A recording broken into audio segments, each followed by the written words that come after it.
지난주에는 스승의 날도 있었습니다. 거기에 즈음에서 어느 라디오에서 그런 인터뷰를 하는 걸 보았습니다. 그게 어떤 것이었냐면, 어느 선생님, 이미 은퇴하신 선생님인데, 은퇴하신 선생님을 인터뷰하는 것을 보았습니다. 근데 그 왜 인터뷰했냐라면, 이분이, 초등학교 때로 기억이 나는데, 초등학교 4학년인가를 가르쳤었다 그러는데, 옛날에, 50년 전쯤에. 근데 그때, 제자들이 이 선생님을 찾아가지고 만나고, 이렇게, 교제를 했다라는 것 때문에 기사가 났다고 합니다. 50년 전에 선생님을 찾아서 만났다니까. 근데, 그 선생님은 어떤 일을 했냐라면, 학생들이 기억하는 것 중에 하나가 뭐였냐면, 하루 이제 휴일이 있었었는데, 주말이었었는데, 이 선생님이 학생들을 데리고 그 서울 사는 분이었는데 그 춘천에 데리고 소양강에 데리고 가서 소양강을 보여주고 오겠다라는 얘기를 했다고 합니다. 그래서 그 일을 성사시키기 위하면 어떻게 해야 됩니까? 교감 선생님이나 교장 선생님한테 얘기했죠. 교감 선생님에게 했더니 택도 없는 짓이라고 하면서 엄청 화를 냈다고 합니다. 그래서 이분이 그걸로 물러설 그 분이 아니어가지고 교장 선생님한테 얘기했다고 합니다. 교 선생님 이거 애를 데리고 갔다 오겠습니다. 라고 얘기했더니 이분이 하는 얘기가 내가 하지 말라고 하더라도 할 거 아니냐고 선생님은. 그러면 나는 모른 체 할 테니까 갔다 오라고. 난 모른 체 하겠다. 난 몰랐다 그럴 것이다. 이게 책임 안 지겠다는 얘기죠. 근데 50년 전에 서울에서 춘천을 간다고 한번 생각해 보십시오. 지금이야 뭐 청량리역인가요? 가면은 경춘선을 타고 가면은 그렇게 오래 걸리지 않습니다. 그 교통도 많이 돼서 있습니다. 근데 제가 고향이 춘천이기 때문에 좀 압니다. 물론 안 가본 지도 오래되긴 했지만 예전에 초등학교 때 전에 서울로 올라 살다가 그 초등학교 때 우연히 1박을 가서 하게 됐던 적이 있습니다. 예전에 살던 집주인 집에 가서. 그런데 그 교통을 생각하면 결코 쉽지 않습니다. 그 지금은 경준선이 왔다 갔다 하지만 뭐 1시간에 한 대씩인가 있고 막 그랬었던 당시입니다. 그리고 내려서 또 어떻게 할까요? 교통이 당연히 좋지 않겠죠. 버스를 타고 가야 됩니다. 근데 이 아이들을 데리고 소양강을 구경시켜주고 또 거기서 밥을 먹고 다시 돌아온다는 걸 생각해 보십시오. 청량리까지 버스를 타고 가야 됩니다. 그리고 거기서 전철을 타고 왔다 갔다 해야 된다는 걸 생각하면 아이들을 데리고 그것도 초등학생 아이들을 데리고 간다는 건 쉬운 일이 아닙니다. 그럼에도 불구하고 이 선생님이 소신 하나를 가지고 이 아이들한테 이때 무언가 심어주고 싶다는 마음으로 갔다는 걸 생각하면 대단하신 선생님인 것 같습니다. 그렇기 때문에 이 아이들도 기억하는 것 같습니다. 우리 성도님들 중에 기억나는 선생님들 있습니까? 그 기억나는 선생님들 중에 어떤 선생님들이 기억나시나요? 그저 농담 잘하던 선생님보다는 나에게 인격적으로 대해준 분입니다. 예전 동창들의 얘기를 들어보면 선생님들 중에 기억하신 선생님들이 있어요. 지금도 만난 선생님들 중에는 정말로 이렇게 인상 깊은 분이 있었던 반면에 매를 들고 애들을 막 진짜 많이 때리고 또 그 때리는 그 기준이 그 학부모들이 얼마를 갖다 주느냐 안 갖다 주느냐를 결정되는 좀 질이 안 좋은 선생님들도 있었습니다. 그분에 대해서는 모든 학생들이 다 그분 안 좋았어 라고 얘기를 합니다. 비록 어렵긴 했지만 그들은 선생님이 어떤 분이어야 된다는 걸 알고 있습니다. 곧 선생님의 정체성이 무엇인지 안다는 것이죠. 우리들은 사람에 대해서 편견도 갖고 있을지 모르지만 시간이 지나게 되면 그 사람의 실체가 드러나고 그것을 알게 됩니다. 그 사람의 정체성을 알 때 우리는 그 사람에 대한 올바른 평가를 내리게 됩니다. 이 시대 그리스도인들에게도 마찬가지일 것입니다. 진정한 그리스도인이라면 우리는 진정 우리의 정체성이 어찌 되는지를 알아야 됩니다. 우리가 이제 6월 3일이면 조기 대선을 치르지만 요새 사람들에 대한 붙는 얘기들이 많이 있죠. 그 성도들이 모두 다 이제는 헌법학자가 되고 있고 또 여러 가지 법에 대해서 너무나 잘 알고 있다는 얘기를 합니다. 긍정적인 효과도 있는 것 같아요. 근데 이렇게 긍정적인 이런 법을 잘 안다는 건 어떤 것입니까? 우리나라 헌법이 어떤 토대에 세워져 있고 어떤 주제를 갖고 있고 어떤 이념을 갖고 있고 어떤 것을 목표로 하는지를 알고 있다는 얘기입니다. 중요한 것 같아요. 만약 나중에라도 개헌을 하게 된다면 부족하거나 미비한 부분들, 잘못된 부분들이 있고 시대 뒤떨어진 것이 있다면 바꿔나가는 것이 우리의 책임일 수 있습니다. 그런데 우리가 그리스도인이라면 진정 우리가 그리스도인이 되기 위해서 그리스도인으로서 잘 살기 위해서 우리에게 필요한 것은 무엇일까요? 바로 우리가 믿고 있고 거듭나게 된 복음이 무엇인지를 바로 알아야 될 것입니다. 그죠? 그걸 모르는 상태 속에서 살아간다면 마치 강아지들 사이에 있는 고양이 새끼가 아무리 강아지들 사이에 있다고 해서 이 고양이가 강아지가 되는 건 아니지 않습니까? 그리스도인들도 마찬가지라는 것입니다. 내가 그리스도인이라고 얘기한다면 세상 속에 살더라도 우리의 정체성이 무엇인지를 알아야 됩니다.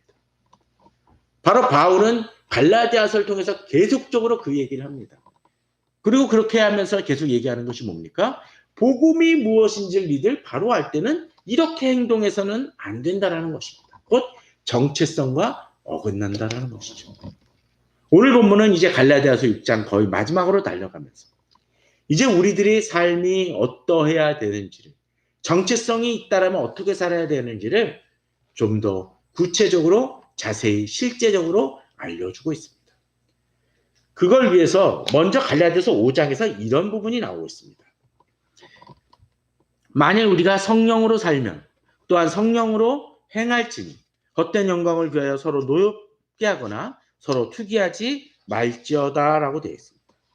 자, 우리가 그리스도인으로 살아간다는 것은 어떤 것입니까? 성령으로 산다는 것이죠. 또 성령으로 산다는 것은 어떤 것입니까?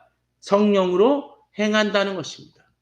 우리들의 삶이 구체적으로 실제적으로 성령의 인도하심을 받고 살아야 된다는 것입니다. 그런데 그러지 못한 사람들이 있다는 것입니다. 그러지 못한 사람들은 어떻게 살아가고 있습니까? 갈라디아서 5장 26절에 하면 헛된 영광을 구한다는 것입니다. 우리는 지난 시간에 또 지지난 시간에 계속적으로 갈라디아서 속에서 그런 부분들을 보았습니다. 잘못된 추구를 하니까 잘못된 방향으로 나아갑니다. 그러면 어떻게 됩니까? 그 안에서 헛된 영광을 구하니까 서로 노엽게 하거나 서로 투기하는 일이 발생한다는 것입니다. 한 그리스도의 몸을 이루어야 될 사람들이 다툼이 있고 서로 시기하고 분쟁이 벌어진다는 것입니다. 우리는 아무리 대형 교회라 할지라도 그 교회 내에서 싸움이 벌어지면 그 교회를 건강한 교회, 아름다운 교회라고 말하지 않습니다. 또 어느 가정이 계속적으로 분란이 일어난다고 한다면 우리는 그 가정이 아름다운 가정, 사랑이 넘치는 가정이라고 말하지 않습니다. 그런 가정은 어디 나와야 될까요? 금쪽이라든지 오은영의 그 이혼 상담하는 그런 가정이나 나와야 될 것입니다. 문제가 있다는 거죠. 결국 그 이유는 뭘까요? 그들 가정으로서 가져야 될 정체성을 잃어버리기 때문이고 교회가 그 교회에 대한 정체성을 잃어버리기 때문에 문제가 발생하는 것입니다. 곧 헛된 영광과 헛된 목적을 추구하기 때문에 분쟁이 벌어질 수밖에 없다라는 것이죠. 중심이 잘못되면 어떡합니까? 이제 곧 날씨가 더워지고 있는데 이미 더워지고 있는데 선풍기를 이제 어쩌면 이제 5월 말쯤에는 꺼내놔야 될지도 모르는데 선풍기 꺼내놔서 대부분 사람들이 뭐 합니까? 먼지 닦고 그 다음 또 뭐 하나요? 이 축을 꽉 조여주는 역할을 하죠. 근데 그게 풀리면 어떻습니까? 소리가 다다다다 나고 바람도 정상적으로 되어지지 않습니다. 결국 교회 내나 가정에서 계속적으로 어려움이나 분쟁이 발생되는 많은 이유 중에 하나는 어려움보다는 분쟁이 발생과 갈등이 벌어지는 이유 중에 하나는 바로 이 축이 잘못되었기 때문이라는 것이죠. 바로 헛된 영광을 구하는 것과 같다는 것입니다. 그러나 진정 성령 안에서 살고 성령을 쫓아 행한다면 헛된 영광이 아니라 성령을 통해서 진정 달라지는 모습을 보이게 됩니다. 아름다운 공동체를 이루게 된다는 것이죠. 바로 갈라디아서 6장은 그것을 위해서 힘써야 될 부분들은 무엇이고 우리들이 노력해야 될 부분이 무엇인지를 보여줍니다. 자, 갈라디아서 먼저 6장 1절 한번 봅시다. 형제들아, 사람이 만일 무슨 범죄한 일이 드러나거든 신령한 너희는 온유한 심령으로 그러한 자를 바로잡고 너 자신을 살펴보아 너도 시험을 받을까 두려워하라. 이 말씀은 대체로 치리에 관계된 말씀으로 많이 얘기를 합니다. 치리에 관한 말씀이 또 하나 있는 것 중에 하나가 마태복음에서 그런 얘기들이 나오죠. 어떤 사람이 범죄한 일을 보게 되면은 한 사람이 가서 이것을 권면해주고 또 안 되면 두세 사람이 증인을 불러다 놓고 그 다음에 또 어떻게 하면 안 합니까? 그래도 잘못하면 교회에서 이것을 다뤄가지고 권면하는데 안 들으면 어떻게 합니까? 뭐 내어쫓기라도 하자라는 얘기를 합니다. 이 부분은 그런 연장선상에 있으면서도 조금 다릅니다. 자, 사람이 만일 무슨 범죄한 일이 드러납니다. 근데 어떤 것이 드러나기 위해서 우리가 필요한 것이 뭘까요? 옳은 것이 뭔지를 알아야죠. 그죠? 옳은 것이 무엇인지를 알 때 그것이 정체성, 그것이 무엇이 잘못된지를 알게 됩니다. 근데 옳은 것이 바로 드러내기 위해서 옳은 것이 무엇인지를 알기 위해서는 무엇이 필요합니까? 예를 들자면 어느 가구가 우리 어디 딱 맞는 새 집에 와가지고 딱 맞는 어떤 옷장을 하나 사려고 하는데 옷장 옆에 이 벽 사이즈를 보고서는 우리는 어떻게 하죠? 그거에 맞는 옷장을 사야 됩니다. 그럴 때 꽉 차게 되죠. 근데 어느 사람이 눈대중으로 잽니다. 내가 한 이만큼 되는 것 같아요 라고 한다면 그것 때문에 재수 좋게 살 수도 있을지 모르지만 안 맞으면 어떡하나요? 다시 사거나 바꿔야 됩니다. 이 사람에게 있어 문제는 뭘까요? 정확한 치수와 그게 없다라는 것이죠. 그런 점에서 성경이 우리에게 중요한 이유 중에 하나는 캐논, 곧 척도가 되기 때문에 그렇습니다. 그걸 통해서 무엇이 잘못됐는지를 깨닫게 된다는 거죠. 자, 그런데 이 범죄한 일이 드러나거든 그 다음에 필요한 게 뭡니까? 신령한 너희는이라고 되어 있습니다. 신령한 너희는이라는 것이 뭘까요? 우리가 흠이 없다라는 거죠. 이 시대에 많은 문제의 것은 무엇입니까? 사실 비난하는 사람들조차도 올바르지 못하고 문제가 많은 사람들이 비난을 하기 때문에 이 문제가 해결이 되지 않습니다. 깨끗한 사람에게는 우리는 돌을 던질 수 없습니다. 그러나 서로 때 묻은 사람들이기 때문에 돌을 던지고 싸움이 납니다. 이 시대 한국교회에 치리가 먹히지 않은 많은 이유 중에 하나도 신령한 너희는 신령한 우리가 많이 부족하기 때문에 그렇습니다. 그런데 이 본문 속에서 한 가지 일반적인 치리하고는 다른 게 하나가 등장을 합니다. 자, 이러한 사람을 했었을 때 뭐 하라고 합니까? 바로 잡으라고 되어 있죠. 이 바로 잡는다는 단어는 어떤 면에서 뭐 여러 가지 의미가 있을 수 있는데 뼈를 맞추는 작업 뭐 그런 것을 얘기해 줍니다. 뼈를 맞춘다는 건 뭘까요? 잘라내버려서 떼어내는 게 아니라 어긋난 것을 고치고 회복시킨다는 것입니다. 자, 이게 단어와 비슷한 단어, 같은 단어가 여기 있습니다. 고린도전서 1장 10절에 보면 형제들아 내가 우리 주 예수 그리스도의 이름으로 너희를 권하노니 모두가 같은 말을 하고 너희 가운데 분쟁이 없이 같은 마음과 같은 뜻으로 어떻게 하라고 되어 있습니까? 합하라고 되어 있죠. 합한다는 건 뭘까요? 하나 된다는 것입니다. 하나 되는데 어느 정도? 온전히 합하라고 되어 있습니다. 제가 얼마 전에 몇 달 전에 집에 베란다 수도가 자꾸 물이 새 가지고 바꾼 적이 있습니다. 나름 셀프를 해본다고 해서 셀프를 했습니다. 처음에 딱 꼈더니 약간씩 물이 새요. 그럼 어떻게 해야 되죠? 다시 풀어서 잘 맞춰야 됩니다. 이 수도꼭지는 문제는 없었지만 문제가 뭐였을까요? 제가 제대로 온전하게 틈이 없게 막지 못했기 때문입니다. 틈이 있으면 어떡하나요? 물이 셀 수밖에 없죠.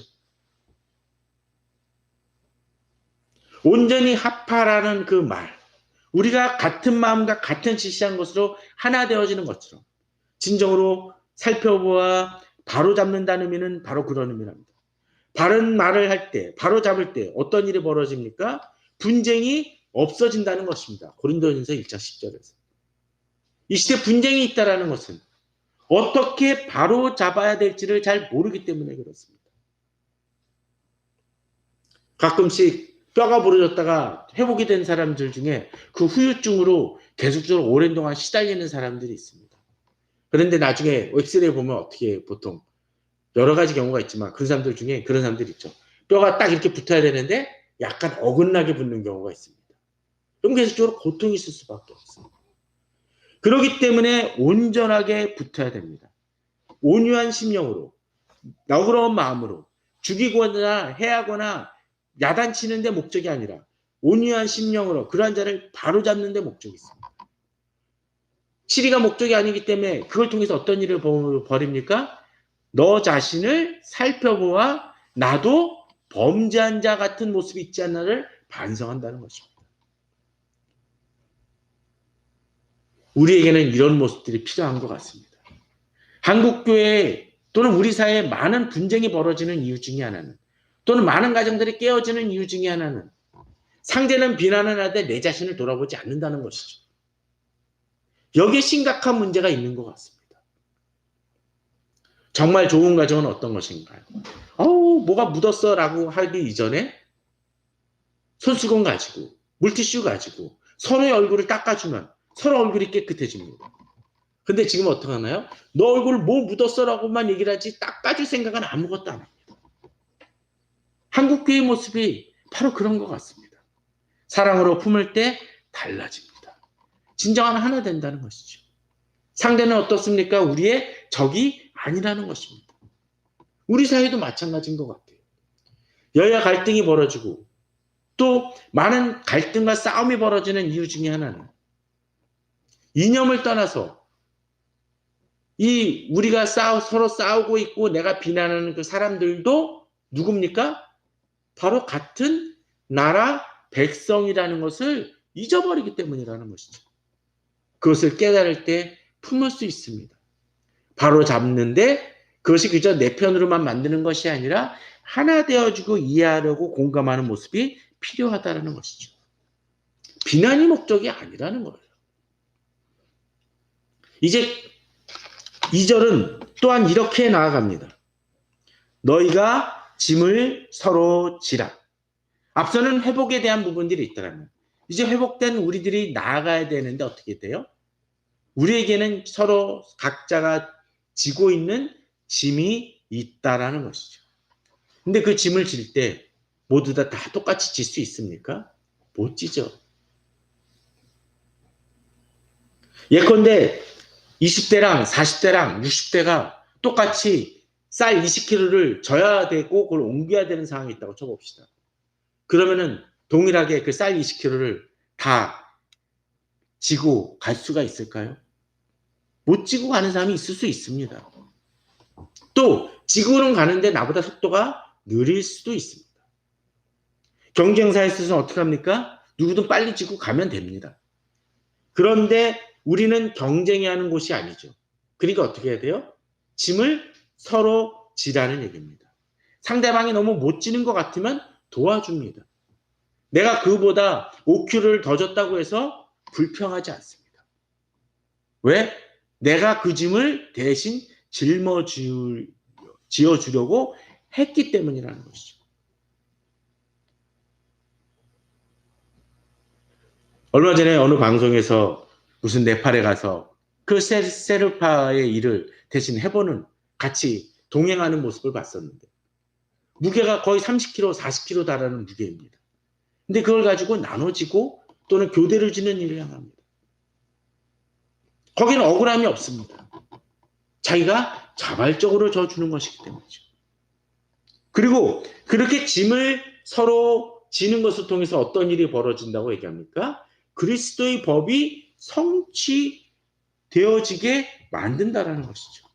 우리는 앞서 율법에 대한 얘기를 했지만 그 율법을 지켜야 구원을 받는다고 하는 사람들은 결국 그 일을 통해서 뭐합니까?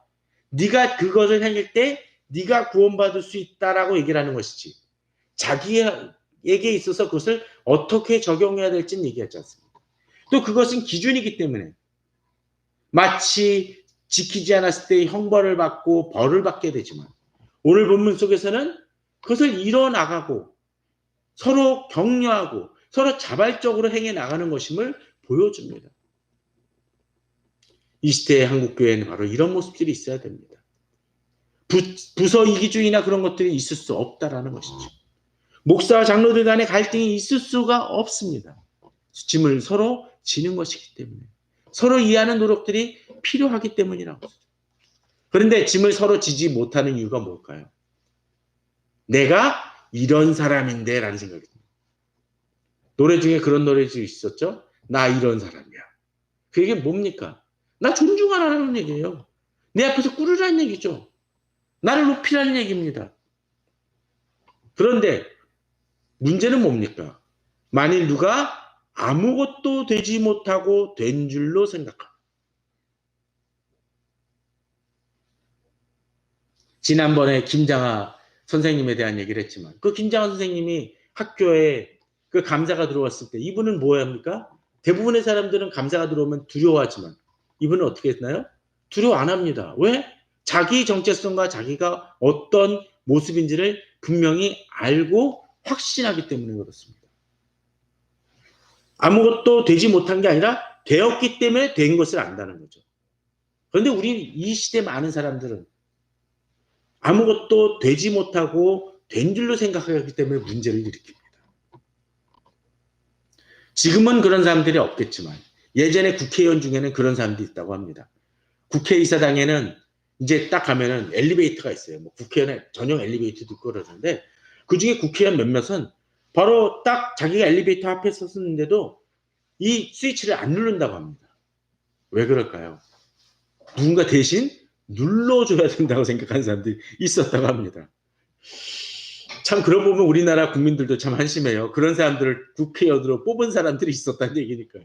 아니 물론 실체를 몰랐기 때문이긴 하지만. 근데 어쩌면 우리들도 그런 생각을 갖고 있는지 모릅니다.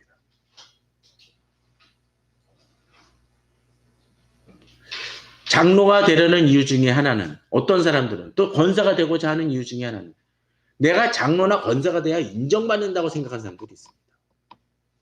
그러나 성경은 얘기합니다. 선한 일을 사모하라고 되어 있습니다. 내가 장로가 됐기 때문에 선하다는 것이 아닙니다. 장로는 장로답게 되라는 얘기입니다. 목사면 목사가 다워야 된다는 겁니다. 근데 목사가 목사순이 안 된 상황 속에서 자기가 됐다라고 착각한다는 거예요. 저도 예전에 그런 생각을 한 적이 있습니다. 목사가 되면 전도사가 되면 뭔가 달라질 줄 알았어요. 근데 내 인격은 하나도 안 바뀌더라고요. 문제는 뭡니까? 내가 노력하지 않으면 안 바뀐다는 거예요. 아무것도 되지 못하고 된 줄로 생각하는 것은 율법을 주장했던 사람들이 그렇다는 것이죠. 율법을 어느 정도 지켜놓고 난 이제 하나님 앞에서 당당하다고 착각한다는 거예요. 그러나 진정으로 깨닫는 사람들은 어떤 사람입니까? 7절에서 그래서 이렇게 합니다. 스스로 속이지 말라. 안 됐다고 생각하는데 됐다라고 착각한다는 거예요. 가끔가다 지방에 가다 보면 세트장이 있는 걸 보지 않습니까? 사극 세트장이든 예를 들면 뭐 해방 직후에 어떤 일제 강점기 어떤 세트장이든 그런 걸 보면 어떻습니까? 여러 집들과 세트들이 있습니다. 그걸 보면은 제 드라마에서는 정말 근사해 보이고 아름다워 보이는데 그 세트장을 대부분 가보면 어떤가요? 앞에만 있죠. 문이 안 열려요. 내부는 딴 데 가서 찍고 그렇습니다. 우리 모습이 그럴 수 있다는 거예요. 그렇기 때문에 스스로 속이지 말라고 되어 있습니다. 그리고 그런 사람들이 하나님은 업신여김을 받지 아니하시나니 바로 하나님은 그런 거에 대해서 속지 않으시는 하나님이라는 겁니다. 그러게 우리에게 필요한 것이 뭡니까? 아무것도 되지 못하고 된 줄로 착각하지 않으려면 내 자신이 어떤지를 봐야 됩니다. 거울로 반추해 봐야 됩니다. 하나님의 말씀으로 반추해 봐야 합니다. 그리하면 자랑할 것이 자기에게는 있어도 남에게는 있지 않다는 얘기는 뭡니까? 내 자신에 대해서 너무나 잘 알기 때문입니다. 그래, 나는 옛날에 비해서는 조금 더 나아졌어. 근데 그렇다고 해서 남에게 자랑할 건 아니라는 거죠. 왜? 다 다르기 때문에. 그렇기 때문에 5절은 각각 자기의 짐을 지라고 되어 있습니다. 자기의 짐, 앞에서 2절에서 나왔던 너희가 짐을 서로 지라라는 그 짐하고 여기의 짐은 좀 다릅니다. 단어가 자체가 달라요. 각각 일반적인 짐을 통해서 서로 지고 노력하는 것이라. 지금 이 5절의 짐은 뭐합니까? 내 자신에게 딱 져야 될 짐이라는 것이죠. 근데 이 시대의 짐을, 바로 이 짐을 다른 사람에게 미루는 것이 이 시대의 모습인 것 같습니다. 교회에서 그렇습니다. 자기 할 몫은 안 하면서 남에게 내 몫도 누군가 감당해 주길 바랍니다. 남의 지고 있는 짐만 판단합니다. 이 시대 가정이 많이 깨어지는 이유 중에 뭡니까? 남의 짐만 판단하기 때문에 그렇습니다. 서로 짐을 져줄 때 그 짐은 가벼워지고 함께 달려갈 수가 있습니다. 이 시대 사회도 마찬가지죠. 여야가 싸우는 이유 중에 뭡니까? 다 남의 짐만 판단하기 때문이라는 것이죠. 문제는 내 짐부터 내가 제대로 지겠다는 노력이 있어야 됩니다. 그럼 이 사회는 바뀝니다. 그렇지 못하는 것이 문제라는 것이죠. 물론 이 전제는 앞서 1절에서처럼 범죄한 일들을 극복하고 이제 긍정적으로 회복이 되어지고 합하여 바로잡고 나아갈 때 이런 일들이 있을 수 있습니다. 또한 우리가 이러한 짐을 제대로 지기 위해서는 내가 짐을 제대로 지고 있는지 권면하고 가르쳐주는 이가 필요하겠죠. 바로 가르침을 받는 자는, 말씀을 가르치는 자와 모든 좋은 것을 함께하라는 얘기는 바로 진정한 의미에서 스승의 날에 되새겨야 될 말씀이기도 합니다. 이것이 그냥 목사나 뭐 그런 목회자들을 존중하라는 의미가 아니라 내가 누군가에게 도움을 받고 있다라면 영적 스승으로 그들을 존중하고 따를 수 있어야 된다는 것입니다. 가르침을 받는, 우리 성도님들은 어떤 사람들에게 가르침을 받고 있습니까? 가르침을 받을 만한 사람한테 받고 있습니까? 그러면 달라집니다. 우리가 최근에 에스더 퀴트를 하고 있는데 거기 하만이라는 사람이 나옵니다. 모르드게에 대해서 기분 나빠가지고 모르드게를 죽이려고 작정을 합니다. 모르드게가 자기에게 절을 안 하니까 뭐합니까? 커다란 장대를 세워서 얘를 여기다가 달아매겠다라고 작정을 합니다. 근데 그 묘안들을 누가 알려주고 또 누가 동을 얻습니까? 본문을 보게 되면 그의 아내와 모든 친구들이 거기에 대해서 찬성하고 인정해주는 모습이 등장합니다. 그래서 그것을 들고 이제 아하수에로 왕한테 나아가죠. 그런데 아하수에로 왕이 그날 밤에 불면의 밤을 치르면서 역대일기라는 곧 옛날 그 우리나라 보면 조선왕조실록 같은 것을 보다가 자기에게 일어났던 일들 중에 자기에게 반란을 일으키는 사람을 모르드게가 알려줌을 통해서 그 반란을 막았던 일이 있습니다. 근데 딱 그 기록을 보는데 한 가지 뭔가 이상해요. 뭐가 이상했나요? 그 정도 공적을 올렸으면 칭찬을 해주고 뭔가 상도 내려주고 그래야 되는데 그런 일이 하나도 없어. 그러니까 이 사람이 아하수에로 왕이 어떠한 일을 행합니까? 주변 사람들 불러서 이 모르드게에게 상을 주려고 작정을 합니다. 근데 하만이 모르드게를 죽이려고 딱 나왔던 거예요. 그 시점이에요. 그랬더니 어떤 일을 행합니까? 하만을 부르죠. 그러고선 이 얘기를 하죠. 내가 너무 좋아하는 신하, 또 칭찬할 만한 신하가 있다라면 너는 어떻게 할래? 라고 합니다. 그때 하만이 어떻게 합니까? 자기라고 착각을 해요. 그러니까 왕의 옷을 입히시고 왕의 뭐 나귀를 해서 거기 앉히시고 이 사람은 존중받을 만한 자다 하면서 한 바퀴 돌라고 얘기합니다. 그랬더니 왕이 했던 얘기가 뭡니까? 너 저 궁 앞에 있는 모르드게에게 해라. 얼마나 창피하겠어요. 하만이.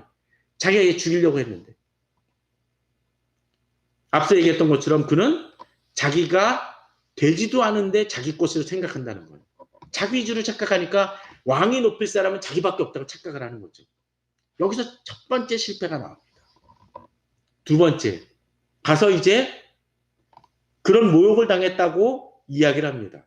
본문을 보게 되면 재미난 게 그의 아내와 모든 친구들에게 얘기했다고 되어 있습니다. 그랬더니 또 본문에서 이렇게 얘기하죠. 왕이 하만이 당신이 이 건들지 말아야 될 사람을 건드려서 이 화가 임할 것입니다라고 조언을 합니다. 근데 앞서는 아내와 모든 친구들이라고 그 말을 자기를 찬성하고 지지했던 사람들이 그 사람들이었는데 이제 그런 아픈 이야기를 해주는 사람은 아내와 지혜로운 자라고 되어 있습니다. 뭘까요? 그는 그 이전까지 하만은 들어야 될 얘기들을 듣지 못했다라는 얘기예요. 자기한테 아첨하는 사람들 얘기밖에 듣지 못했다라는 것이죠. 진정으로 지혜로운 자는 어떤 사람들입니까? 진정으로 머리가 좋은 사람들은 어떤 사람들입니까? 가르침을 좋은 사람한테 받는 겁니다. 그러게 그런 사람들이 우리 주변에 있다면 그 사람을 붙드십시오. 그 사람을 존중해 주십시오.